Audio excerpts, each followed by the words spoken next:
नमस्कार दोस्तों। तो एक लड़की अपने तलाक के 7 साल बाद अफसर बन जाती है और जब अपने सरकारी गाड़ी से गेट के कभी बाहर जाती है, गेट से अंदर आती है, तो वह हमेशा देखती थी कि उस गेट के बदल में एक लड़का कुल्फी बेच रहा होता था। दोस्तों, गर्मियों का उस समय था और बहुत ज्यादा कड़कती धूप थी। वहां पर जो लड़का कुल्फी बेच रहा था वह अपने चेहरे को गमछे से बांधा हुआ था। उसके बाद दोस्तों, वह लड़की अपने ड्राइवर से कहती है कि जरा उस कुल्फी वाले के पास जाओ और वहां से 2 कुल्फी लेकर आओ, मुझे खाने का बहुत ज्यादा मन हो रहा है। दोस्तों, वह लड़की पहले दिन वहां से कुल्फी खाती है, दूसरे दिन भी वहां से कुल्फी खाती है, लेकिन तीसरे दिन जब वह लड़की खुद वहां कुल्फी लेने के लिए जाती है, तब वह देखती है कि वह लड़का कोई और नहीं है बल्कि उसी का तलाकशुदा पति है। दोस्तों, वह पहचान नहीं पा रही थी क्योंकि वह लड़का अपने फेस पर गमछा बांधा हुआ था और गर्मी की वजह से वह लड़की भी अपने फेस पर मास्क लगाई हुई थी, जिस वजह से वह लड़का भी अपने तलाकशुदा पत्नी को दोस्तों नहीं पहचान पा रहा था। दोस्तों, तलाक के 7 सालों बाद लड़की जो है वह एसडीएम बन जाती है और वह लड़का उसी तहसील के सामने कुल्फी बेच रहा होता है। दोस्तों, उसके बाद वह लड़की ने जो अपने पति के साथ किया, अगर आप सुनेंगे तो शायद आप भी लड़की की तारीफ करेंगे और कहेंगे कि सच में वह लड़की नहीं थी बल्कि वह एक देवी थी। दोस्तों, बहुत ही ज्यादा इंटरेस्टिंग कहानी है, दिल को छू जाने वाली कहानी है। आइए जानते हैं पूरी कहानी इस वीडियो के माध्यम से। लेकिन दोस्तों, वीडियो में आगे बढ़ने से पहले आप लोगों से छोटा सा रिक्वेस्ट है कि अगर आप लोग हमारे चैनल पर पहली बार आए हैं तो चैनल को सब्सक्राइब कर लीजिए और वीडियो को भी एक लाइक कर दीजिए, ताकि कि जो मेरा हौसला है वह और भी ज्यादा बढ़ता रहे और भी ज्यादा इंटरेस्टिंग कहानियां मैं हमेशा ऐसे ही आप लोगों को सुनाता रहूं। दोस्तों, यह कहानी है कि रहने वाली मनीषा की। दोस्तों, मनीषा के पापा एक सरकारी टीचर थे। मनीषा के पापा को लग रहा था कि उसकी बेटी अब नौजवान हो गई है, बड़ी हो गई है और पटना में रहकर पढ़ाई कर रही है। उसका ग्रेजुएशन भी कंप्लीट हो गया है और वह सरकारी नौकरी की तैयारी भी कर रही है, तो सब कुछ उसकी जिंदगी में ठीक चल रहा है। क्यों ना मनीषा की शादी कर दिया जाए, क्योंकि दोस्तों, मनीषा की जो बहनें थी वह 3 लोग थी, तो मनीषा के पापा चाहते थे कि एक एक करके धीरे धीरे सबकी शादी कर दी जाए, जिससे उनके ऊपर दबाव काफी कम बनेगा। दोस्तों, उसके बाद मनीषा के पापा वैशाली के रहने वाले एक लड़के से मनीषा की शादी फिक्स कर देते हैं। दोस्तों, उस लड़के का नाम मोहित था। दोस्तों, मोहित भी काफी ज्यादा अच्छे परिवार का रहने वाला लड़का था और वह भी पढ़ा लिखा था, इकलौता अपने मां बाप का लड़का था। उसके बाद दोस्तों, उसके माता पिता का अच्छा खासा बिजनेस भी था जिसको वह अकेले संभालता था, जिस वजह से मनीषा के पापा को लगता है कि वह लड़का ठीक है और वह क्या करते हैं कि मोहित से अपनी बेटी मनीषा की शादी तय करा देते हैं। लेकिन दोस्तों, जब यह बात मनीषा को पता चलता है कि उसके पापा उसकी शादी तय कर दिए हैं, तब मनीषा अपने पापा से कहती है कि पापा, मेरी इतनी जल्दी आप शादी क्यों करना चाहते हैं? मैं अभी पढ़ाई करना चाहती हूँ, पढ़ाई करके मैं कुछ बनना चाहती हूँ। जब मैं किसी लायक हो जाऊंगी तब आप मेरी शादी करवा दीजिएगा, मैं आपको कुछ भी नहीं बोलूंगी। लेकिन दोस्तों, मनीषा के पापा के ऊपर काफी जिम्मेदारियां थी और वह हमेशा बीमार भी रहते थे, तो वह सोच रहे थे कि जब तक मैं जिंदा हूं तब तक अपनी सभी बेटियों की शादी करवा दूं, जिस वजह से वह मनीषा की बातों को नहीं सुनते हैं और मनीषा भी चाहकर अपने पापा का विरोध नहीं कर पाती है। और कुछ दिनों बाद मनीषा और मोहित दोनों एक दूसरे से परिवार वालों के चलते मिलते हैं और दोनों एक दूसरे को पसंद कर लेते हैं और फिर दोनों की दोस्तों शादी घर वालों की मर्जी से धूमधाम से कर दी जाती है। लेकिन दोस्तों, मोहित अपने मां बाप का इकलौता लड़का था और उसके माता पिता उसको बहुत ज्यादा लाड प्यार देते थे, बहुत ज्यादा उसको मानते थे, जिस वजह से मोहित के काफी अच्छे खासे दोस्त भी बन गए थे। और उसके घर के आसपास के जो पड़ोसी थे वह लोग भी मोहित के पीछे पीछे हमेशा लगे रहते थे। दोस्तों, मोहित अपने पड़ोसियों के ऊपर काफी ज्यादा पैसा भी खर्च करता था, उनके साथ घूमता था, उनके साथ फिरता था, भी खर्च करता था। वह लोग जो कहते थे वही मोहित करता भी था, क्योंकि दोस्तों, उस गांव में सबसे ज्यादा पैसे वाला अगर कोई लड़का था तो वह सिर्फ मोहित के परिवार वाले थे और मोहित था, जिस वजह से उसके गांव के लोग हमेशा उसके आगे पीछे घूमा करते थे। दोस्तों, मोहित के गांव के रहने वाले उसके जो पड़ोसी थे वह लोग मोहित के घर वालों को देखकर बहुत जला करते थे और वह लोग नहीं चाहते थे कि मोहित के परिवार के जो लोग हैं या फिर जो मोहित भी है वह अपनी जिंदगी में कभी आगे बढ़ पाए। कैसे भी करके उसके गांव वाले मोहित को नीचे गिराने की कोशिश में लगे रहते थे, तो इसलिए वह अपने चेहरे पर गमछा भी नहीं लगाया था। साफ साफ उसका चेहरा दिखाई दे रहा था।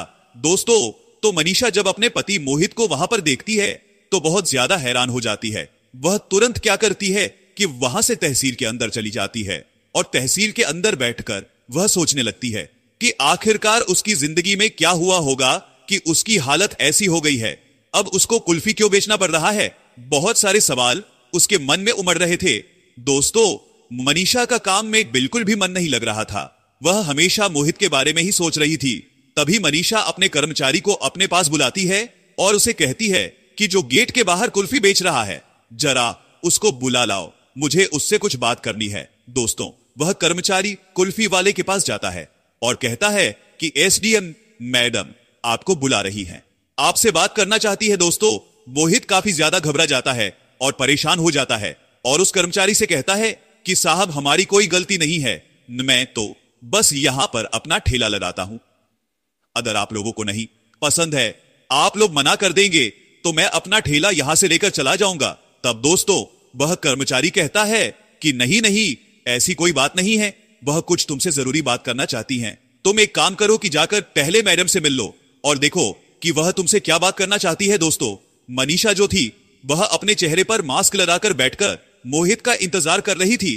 तब तक दोस्तों, मोहित भी मनीषा के कैबिज है और मनीषा के सामने हाथ जोड़कर माफी मांगने लगता है और कहता है कि मैडम जी, मैं अगले दिन से यहां पर अपना ठेला नहीं लगाऊंगा। अगर आप मना कर देंगी, आप नहीं चाहती हैं, तो मैं यहां से चला जाऊंगा। मैं गरीब हूं, आप मेरे ऊपर चालान मत करिए, नहीं तो मैं इतना सारा पैसा कहां से भरूं। दोस्तों, मनीषा उससे कहती है कि तुम इतना ज्यादा परेशान मत हो, चुपचाप यहां पर बैठो।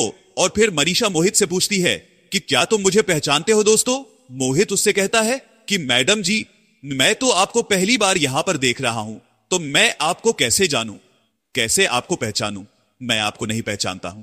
तब मनीषा क्या करती है कि अपने फेस से अपना मास्क नीचे उतारती है और दोस्तों, जब मनीष उसका चेहरा देखता है तो उसके पैरों तले जमीन खिसक जाती है। ऐसा लग रहा था जैसे वह कोई सपना देख रहा हो। दोस्तों, मोहित मनीषा को देखकर बहुत ज्यादा हैरान हो जाता है और फिर पूछता है कि तुम यहां पर कैसे आ गई। दोस्तों, मनीषा मोहित से कहती है कि देखो, तुम तो मेरी बात को नहीं मानते थे, तुम अपनी दुनिया में मस्त थे और जब मैं तुमसे अलग हुई तो फिर मैं अपने पापा के घर जाकर फिर मैं वहां से पटना चली गई और पटना जाने के बाद मैं मन लाकर पढ़ाई करने लगी। भगवान ने मेरी सुन लिया और आज मैं यहां पर एसडीएम बन चुकी हूं, मुझे सरकारी नौकरी मिल गई है। दोस्तों, मोहित यह सब सुनकर बहुत ज्यादा घबरा जाता है और वह फिर वहां से उठकर जाने लगता है, क्योंकि दोस्तों, वह बहुत ज्यादा खुद के ऊपर शर्मिंदा महसूस कर रहा था। तब मनीष जो है वह मोहित से कहती है कि रुको जरा, यहां पर बैठो, मुझे तुमसे बात करना है। उसके बाद दोस्तों, मनीषा मोहित से पूछती है कि तुम्हारे माता पिता कैसे हैं। तब मोहित कहता है कि तुम्हारे जाने के कुछ महीने बाद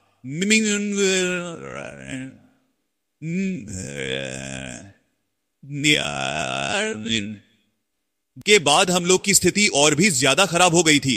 उसके बाद दोस्तों, मनीषा पूछती है कि तुम्हारा तो दुकान था, अच्छा खासा चलता था, तुम्हारे पास इतना सारा प्रॉपर्टी था, तो तुम यहां पर कुल्फी क्यों बेच रहे हो। तब दोस्तों, मोहित जो है वह अपनी पूरी कहानी मनीषा को बताता है। दोस्तों, मोहित कहता है कि हमारे पड़ोसी के जो लोग हैं हमारी सारी जमीन को अपने नाम करवा लिए हैं। जो जमीन 20 लाख रुपए की थी उसके लिए उन्होंने मुझे 10 लाख रुपए दिए और बोले कि फिर मैं बाद में दे दूंगा। ऐसे ऐसे करके उन लोगों ने मेरी सारी जमीन अपने नाम लिखवा दिया है और जब मैं उन लोगों से पैसा मांगने जाता हूं तो वह लोग मुझे मारने पीटने के लिए दौड़ाने लगते हैं। मुझे गांव में लोग रहने भी नहीं देते हैं, जिस वजह से मैं अपने घर कभी जाता नहीं हूं और यहां पर रहकर मैं कुल्फी बेचता हूं। और पापा के जाने के बाद मां भी बहुत ज्यादा परेशान है और वह किसी तरीके से घर पर रहकर अपना गुजारा कर रही है। दोस्तों, यह सारी बातें मनीषा सुनती है तो उसको यकीन नहीं हो रहा था कि कोई भी इंसान दारू शराब के नशे में इतना ज्यादा आदी कैसे हो जाएगा कि उसकी जिंदगी बर्बाद हो रही हो और उसको कुछ भी समझ में ना आ रहा हो। दोस्तों, मनीषा यह सारी बात सुनकर बहुत ज्यादा चिंतित हो जाती है। उसके बाद दोस्तों, मनीषा मोहित के गांव के रहने वाले एक तहसीलदार से बातचीत करती है और बातचीत करने के बाद मोहित की जितनी भी सारी जमीन थी सारी जितनी भी प्रॉपर्टी थी, वह सारे प्रॉपर्टी का वह कागज जो खतौनी वगैरह होता है वह निकलवा है और मोहित से कहती है कि मोहित, तुम ठेले पर अपनी दुकान मत लगाया करो, मैं तहसील के अंदर तुम्हें एक दुकान दिलवा देती हूं, वहां पर तुम अपना दुकान लगाया करो। और दोस्तों, जो मनीषा थी वह मोहित से यह भी कहती है कि तुम यह बात किसी को मत बताना कि हम दोनों के बीच में यह रिश्ता है या फिर हम दोनों पति और पत्नी हैं, नहीं तो हमारी यहां पर बहुत ज्यादा बदनामी होगी। उसके बाद दोस्तों मोहित वहां से चला जाता है और फिर से अपना कुल्फी बेचने लगता है। और जो मनीषा थी वो मोहित के प्रॉपर्टी का सारा जो कागज है वह निकलवा है और कुछ लेखपाल लोगों से बातचीत करती है। दोस्तों, एक साल के अंदर धीरे धीरे करके जितनी भी प्रॉपर्टी मोहित की सारे लोग हड़प रखे थे। और होता भी दोस्तों कुछ ऐसा ही है। दोस्तों, शादी के कुछ दिन बाद से ही जो मोहित था वह अपने पड़ोसियों वाले के साथ, पड़ोसी लड़कों के साथ दारू शराब वगैरह पीने लगता है और वह लोग उसको बर्बाद करने की कोशिश करने लगते हैं, जिस वजह से मोहित को दारू शराब की लत लग जाती है और वह अपने पड़ोसियों के साथ घूमने फिरने लगता है, हमेशा दारू शराब पीने लगता है। दोस्तों, यहां तक कि मोहित खुद अपने पैसे से दारू शराब वगैरह खरीदता था और सभी लोगों को मनवा के पिलाया करता था। लेकिन दोस्तों, जब यह सारी बातें मनीषा को पता चलती हैं तो मनीषा अपने पति मोहित का विरोध करने लगती है और कहती है कि आप यह सब गंदा काम अगर ऐसे ही करते रहेंगे तो इससे तो हम लोग की जिंदगी बर्बाद हो जाएगी। आप समझने की कोशिश क्यों नहीं करते हैं? हमारे गांव के जो लोग हैं वह हम लोगों को खुशी नहीं देखना चाहते हैं, वह हम लोग को बर्बाद करना चाहते हैं और यह बात आपको समझ में आ ही नहीं रही है। लेकिन दोस्तों, मोहित जो था वह मनीषा की बातों को नहीं सुनता है और मनीषा को गाली गलौज करके उसको हमेशा बहुत ज्यादा प्रताड़ित करता था, जिस वजह से मनीषा के सास ससुर भी मोहित को बहुत ज्यादा बोलते थे, बहुत ज्यादा उसको डांटते थे। लेकिन दोस्तों, मोहित ना तो अपने माता पिता की बातों को मानता था और ना ही मनीषा के बातों को मानता था और हर रोज दारू शराब पीकर आने लगा था और अपनी पत्नी के साथ मारपीट करने लगा था। क्योंकि दोस्तों, मोहित अपने माता पिता का इकलौता लड़का था और उसके पास जमीन की कोई कमी नहीं थी, उसकी दुकान भी अच्छी खासी चल रही थी, पैसे की इनकम भी वहां से अच्छी खासी हो रही थी, जिस वजह से मोहित का जो मन है वह गलत कामों में बहुत ज्यादा लगने लगा था। दोस्तों, मनीष को शादी करके आए हुए अभी 1 महीना भी पूरा नहीं हुआ था और इन 1 महीनों के अंदर ही जो मनीषा थी वह सब कुछ समझ गई थी कि अगर मोहित जो है वह ऐसा ही करता रहेगा तो हम लोग जो है वह सड़क पर आ जाएंगे। दोस्तों, अब आप लोग समझ सकते हैं कि मोहित किस तरीके की अयाशी अपने पड़ोसियों के साथ, अपने दोस्तों के साथ करता होगा और वह कितना ज्यादा पैसा खर्च करता होगा, जिस वजह से उसकी पत्नी पर परेशान हो चुकी थी। दोस्तों, मनीषा के सास ससुर भी मोहित को समझाने की कोशिश नहीं करते थे और वह लोग भी उसको छोड़ दिए थे। लेकिन देखते ही से 4-5 महीने बीत जाते हैं। लेकिन दोस्तों, जो मोहित था वह हमेशा मनीषा को मारता था, पिटता था, उसके जीवन में 1% भी सुधार नहीं हो रहा था। दोस्तों, यह सब करतूतों की वजह से जो मनीषा थी वह बहुत ज्यादा परेशान हो गई थी और वह सोच रही थी कि अगर ऐसे ही हमारी जिंदगी चलेगी तो कुछ दिन में ही हम लोग बर्बाद हो जाएंगे और इस घर के जितने भी लोग हैं सब लोग बर्बाद हो जाएंगे, सब लोग सड़क पर आ जाएंगे। दोस्तों, मनीषा अपने पापा को फोन करती है और कहती है कि पापा, यहां रहने से अच्छा है कि मैं अपनी जिंदगी बर्बाद कर लूं, मैं इस दुनिया को छोड़कर चली जाऊं। दोस्तों, इतना कहते ही उसके पापा उसकी बातों को समझ जाते हैं और फिर पूछते हैं कि बेटा बताओ तुम क्या चाहती हो। तब दोस्तों, मनीषा अपने पापा से कहती है कि पापा, अब मुझे यहां पढ़ने का बिल्कुल भी मन नहीं करता है, ना तो मुझे यहां पर पढ़ने के लिए समय मिलता है, दिन रात घर में लड़ाई झगड़े होते रहते हैं और मोहित जो मेरा पति है वह समझने का नाम ही नहीं ले रहा है। मैं अपने घर आना चाहती हूं, मैं यहां पर अब 1 दिन भी नहीं रहना चाहती हूं। उसके बाद दोस्तों, मनीषा के पापा मनीषा के ससुराल आते हैं और उसके सास ससुर से बातचीत करते हैं और बातचीत करने के बाद मनीषा के पापा अपनी बेटी को लेकर अपने घर चले जाते हैं। दोस्तों, घर जाने के बाद मनीषा की तलाक लेने के लिए कोर्ट वगैरह में फाइल पेश किया जाता है और पेश में कार्रवाई करते हुए जो मोहित था वह जज साहब के सामने पेश होता है और पेश होने के बाद मनीषा जो है वह जज साहब से कहती है कि जज साहब, मुझे अपने पति से कोई भी दिक्कत परेशानी नहीं है। अगर मेरा पति दारू शराब पीना, फालतू लोगों के साथ घूमना और पैसे उड़ाना, मुझे मारपीट करना बंद कर देगा तो मैं उसके साथ रहूंगी, मुझे उसके साथ रहने में कोई दिक्कत परेशानी नहीं है। लेकिन अगर वह बुरी आदतें नहीं छोड़ेगा तो मैं उसके साथ कभी भी नहीं रहूंगी। दोस्तों, जज साहब मोहित से पूछते हैं कि क्या तुम अपनी पत्नी के साथ तलाक लेना चाहते हो? तब दोस्तों मोहित कहता है कि जज साहब, मुझे अपनी इस पत्नी के साथ नहीं रहना है, मुझे उससे तलाक चाहिए। दोस्तों, जज साहब भी कुछ नहीं कर पाते हैं, ना तो कुछ समझा पाते हैं दोनों को, और कुछ दिनों के बाद दोनों के बीच में तलाक भी हो जाता है। अब दोस्तों, मनीषा अपने पापा के घर रहने लगती है और मोहित अपने दोस्तों के साथ मौज मस्ती करने लगता है, अपनी दुकान को संभालने लगता है और अपने पड़ोसियों के साथ घूमने फिरने लगता है। दोस्तों, धीरे धीरे मोहित की जिंदगी भी बहुत ज्यादा खराब होती जा रही थी, लेकिन मोहित को समझ में नहीं आ रहा था। लेकिन दोस्तों, उधर जो मनीषा थी वह अपने पापा के घर जब चली गई तो वहां जाने के बाद वह फिर से पटना चली और पटना जाने के बाद अपनी सरकारी नौकरी की तैयारी करने लगती है। दोस्तों, मनीषा जो थी वह पूरे 4 सालों तक पटना में रहकर सरकारी नौकरी की तैयारी करती है और इधर मोहित की हालत बहुत ज्यादा धीरे धीरे खराब होती चली जाती है, क्योंकि दोस्तों, मोहित जब मनीषा से तलाक लिया था तो तलाक लेने के 5 महीने बाद मोहित के पापा भी इस दुनिया को छोड़कर चले जाते हैं, जिस वजह से घर की सारी जिम्मेदारियां अब मोहित के ऊपर आ जाती हैं।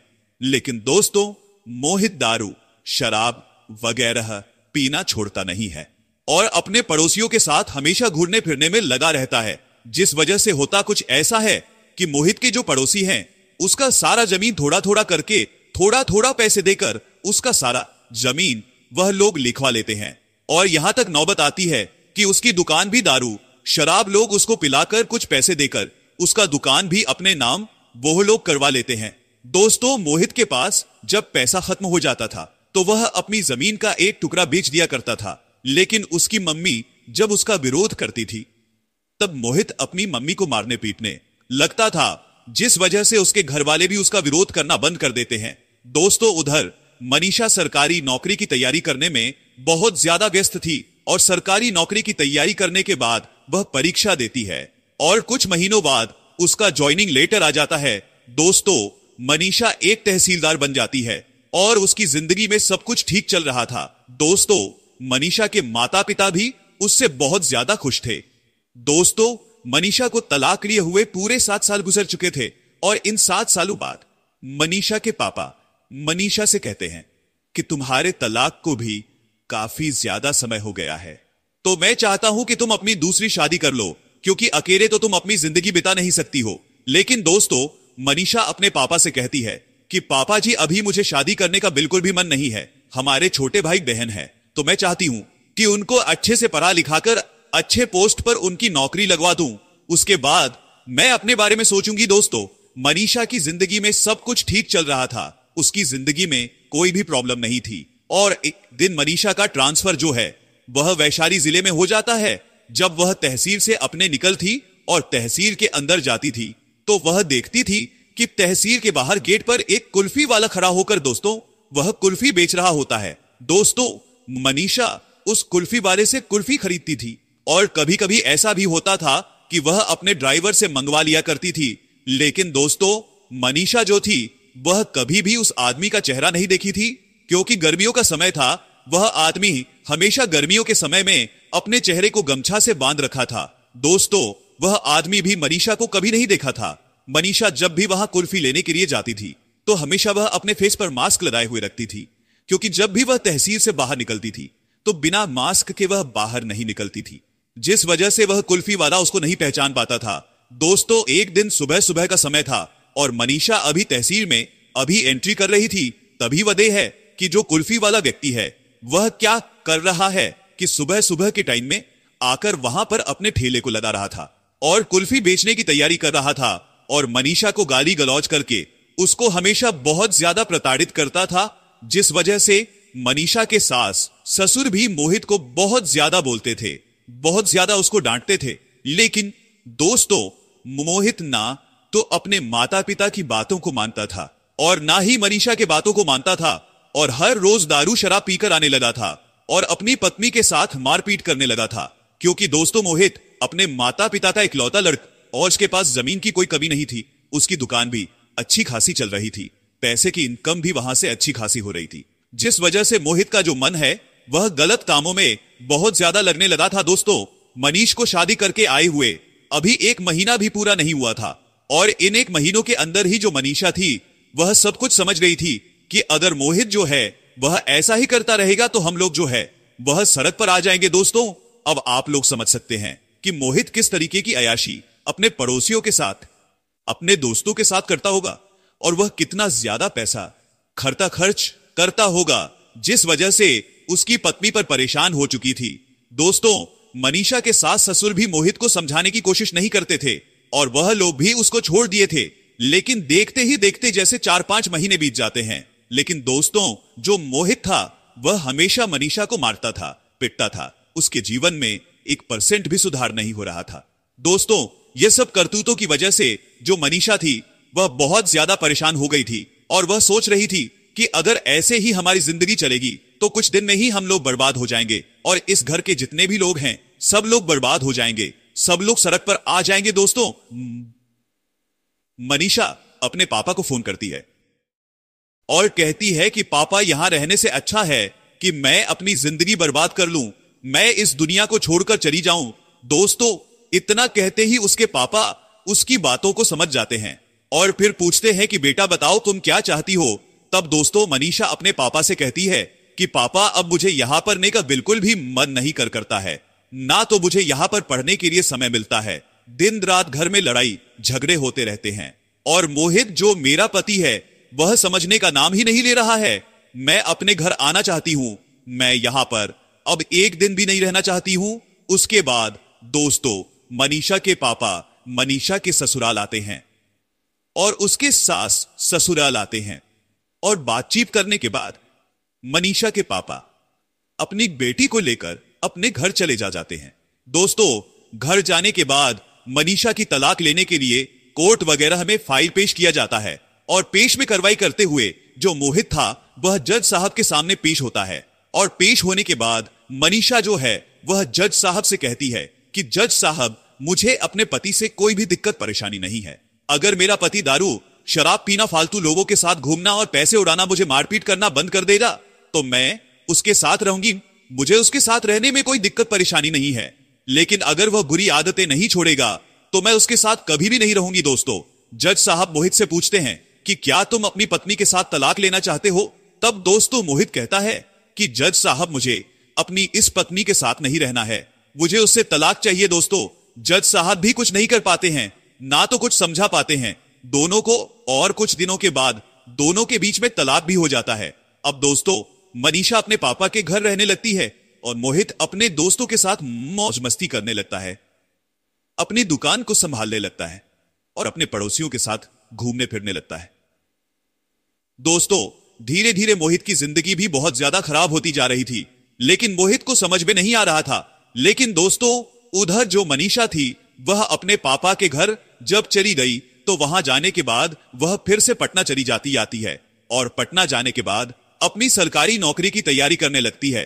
दोस्तों, मनीषा जो थी वह पूरे 4 सालों तक पटना में रहकर सरकारी नौकरी की तैयारी करती है और इधर मोहित की हालत बहुत ज्यादा धीरे धीरे खराब होती चली जाती है, क्योंकि दोस्तों मोहित जब मनीषा से तलाक लिया था तो तलाक लेने के 5 महीने बाद मोहित के पापा भी इस दुनिया को छोड़कर चले जाते हैं, जिस वजह से घर की सारी जिम्मेदारियां अब मोहित के ऊपर आ जाती हैं।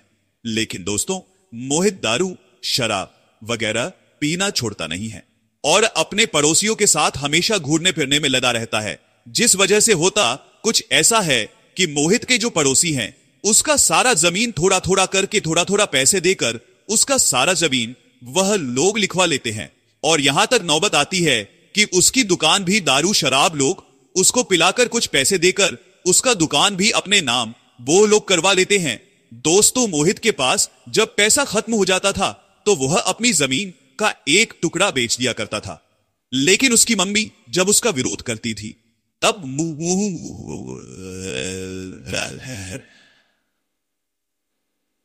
जिस वजह से उसके घर वाले भी उसका विरोध करना बंद कर देते हैं। दोस्तों, उधर मनीषा सरकारी नौकरी की तैयारी करने में बहुत ज्यादा व्यस्त थी और सरकारी नौकरी की तैयारी करने के बाद वह परीक्षा देती है और कुछ महीनों बाद उसका ज्वाइनिंग लेटर आ जाता है। दोस्तों, मनीषा एक तहसीलदार बन जाती है और उसकी जिंदगी में सब कुछ ठीक चल रहा था। दोस्तों, मनीषा के माता पिता भी उससे बहुत ज्यादा खुश थे दोस्तों, मनीषा को तलाक लिए हुए पूरे 7 साल गुजर चुके थे और इन 7 सालों बाद मनीषा के पापा मनीषा से कहते हैं कि तुम्हारे तलाक को भी काफी ज्यादा समय हो गया है, तो मैं चाहता हूं कि तुम अपनी दूसरी शादी कर लो, क्योंकि अकेले तो तुम अपनी जिंदगी बिता नहीं सकती हो। लेकिन दोस्तों, मनीषा अपने पापा से कहती है कि पापा जी, अभी मुझे शादी करने का बिल्कुल भी मन नहीं है, हमारे छोटे भाई बहन है, तो मैं चाहती हूं कि उनको अच्छे से पढ़ा लिखाकर अच्छे पोस्ट पर उनकी नौकरी लगवा दूं, उसके बाद मैं अपने बारे में सोचूंगी। दोस्तों, मनीषा की जिंदगी में सब कुछ ठीक चल रहा था, उसकी जिंदगी में कोई भी प्रॉब्लम नहीं थी और एक दिन मनीषा का ट्रांसफर जो है वह वैशाली जिले में हो जाता है। जब वह तहसील से अपने निकलती और तहसील के अंदर जाती थी तो वह देखती थी कि तहसील के बाहर गेट पर एक कुल्फी वाला खड़ा होकर दोस्तों वह कुल्फी बेच रहा होता है। दोस्तों, मनीषा उस कुल्फी वाले से कुल्फी खरीदती थी और कभी कभी ऐसा भी होता था कि वह अपने ड्राइवर से मंगवा लिया करती थी। लेकिन दोस्तों, मनीषा जो थी वह कभी भी उस आदमी का चेहरा नहीं देखी थी, क्योंकि गर्मियों का समय था। वह आदमी हमेशा गर्मियों के समय में अपने चेहरे को गमछा से बांध रखा था। दोस्तों, वह आदमी भी मनीषा को कभी नहीं देखा था। मनीषा जब भी वहां कुल्फी लेने के लिए जाती थी तो हमेशा वह अपने फेस पर मास्क लगाए हुए रखती थी, क्योंकि जब भी वह तहसील से बाहर निकलती थी तो बिना मास्क के वह बाहर नहीं निकलती थी, जिस वजह से वह कुल्फी वाला उसको नहीं पहचान पाता था। दोस्तों, एक दिन सुबह सुबह का समय था और मनीषा अभी तहसील में एंट्री कर रही थी। तभी वह दे है कि जो कुल्फी वाला व्यक्ति है वह क्या कर रहा है कि सुबह सुबह के टाइम में आकर वहां पर अपने ठेले को लगा रहा था और कुल्फी बेचने की तैयारी कर रहा था। और दोस्तों, सुबह सुबह का समय था, थे उन लोगों से जमीन वापस लेकर मोहित के नाम करवा देती है। लेकिन दोस्तों, मोहित के पड़ोसी को जब यह बात पता चलता है कि मोहित के पीछे किसी का हाथ है, कोष का साथ दे रहा है और वही मोहित की सारी प्रॉपर्टी को उसके नाम करवा रहा है, तो यह सब सोचकर वह लोग बहुत हैरान हो जाते हैं। लेकिन दोस्तों, उनके पड़ोसियों को यह समझ में नहीं आ रहा था कि आखिरकार वह कौन आदमी है जो मोहित का साथ दे रहा है, क्योंकि मोहित की पत्नी जो थी वह तलाक देकर उसके साथ चली गई थी, उसके साथ तो रहती नहीं थी और कुछ महीनों बाद उसके पापा भी इस दुनिया को छोड़कर चले गए थे, जिस वजह से मोहित का साथ देने वाला कोई नहीं था। दोस्तों, धीरे धीरे करके समय गुजर रहा था और 2-3 सालों बाद जितनी भी सारी जमीन थी, जितनी भी सारी मोहित की प्रॉपर्टी थी, वह सारी प्रॉपर्टी एक एक को वापस मिल जाती है और मोहित का दुकान भी, जो लोग धोखेबाजी से कुछ पैसे देकर खरीद लिए थे, उस दुकान को भी उसको वापस मिल जाता है। और फिर मनीषा मोहित से कहती है कि अब अपनी जिंदगी में तुम्हें कहीं भी भटकने की जरूरत नहीं है। अगर तुम अपनी जिंदगी में दोबारा ऐसी गलती करोगे तो शायद इससे भी बुरा हाल तुम्हारा हो जाएगा। इसलिए मैं चाहती हूं कि अब मन लगाकर अपना दुकान संभालो और अपने परिवार को देखो और अपने प्रॉपर्टी का देखभाल करो। दोस्तों, जब मनीषा जो है वह मोहित के लिए इतना सब कुछ कर देती है, तब मोहित मनीषा के सामने हाथ जोड़कर माफी मांगने लगे। उसके आंखों में आंसू निकल जाते हैं। दोस्तों, मोहित मनीषा से कहता है कि मैं चाहता हूं कि तुम भी मेरे साथ मेरे घर चलो, अब हम दोनों को एक साथ रहना चाहिए। लेकिन दोस्तों, मनीषा जो है वह मोहित से कहती है कि अभी मुझे थोड़ा सा वक्त चाहिए, मैं अभी तुम्हारे घर नहीं आऊंगी, तुम घर जाओ, अपनी मां की सेवा करो और अपना दुकान संभालो। कुछ दिनों बाद मैं तुमसे मिलने फिर आऊंगी। उसके बाद दोस्तों, मोहित जो है वह अपने घर चला जाता है और अपने घर जाने के बाद अपना दुकान पर बैठने लगता है, अपना दुकान संभालने लगता है। दोस्तों, कुछ महीनों बाद मनीषा और मोहित दोनों एक दूसरे के साथ मिलते हैं और दोनों एक दूसरे से एक मंदिर में जाकर दोबारा से शादी कर लेते हैं और उसके बाद से मोहित मनीषा को अपने घर लेकर जाता है। दोस्तों,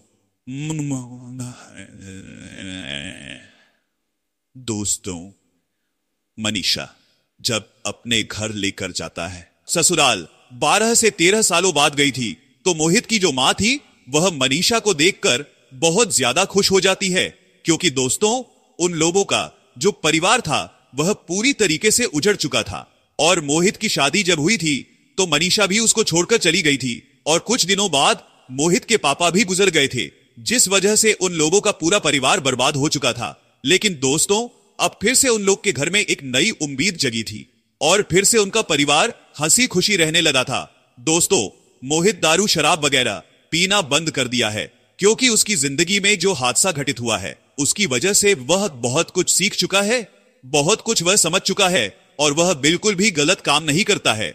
एकदम से अच्छे पति के रूप में मनीषा के साथ रहता है, कभी भी मनीषा को मारता पीटता नहीं है और कभी भी उसको प्रताड़ित नहीं करता है।